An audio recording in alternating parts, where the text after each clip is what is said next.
Alam mo, napakaraming emisaryo yung pinadala niya sa akin eh. Sabi ko, hindi naman kailangan kasi matagal ko na siya pinatawad eh. But to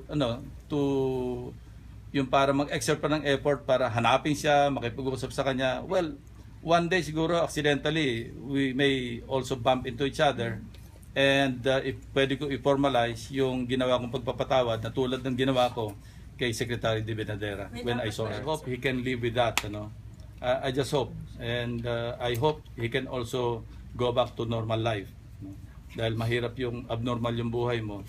At una-una yung mga mahal mo sa buhay, yung mga kaibigan mo, yung pag-iisip na makikita ko pa ba kaya sila.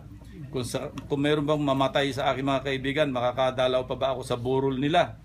Kung mamatay man yung mahal ko sa buhay, makikita ko pa ba sila bago sila mamatay? O makita ko man lang sila sa paghatid sa huling hantungan? Napakaraming talagang pag-iisip na papasok sa iyo na talagang napakalungkot, napakahirap. Pero all's well that ends well.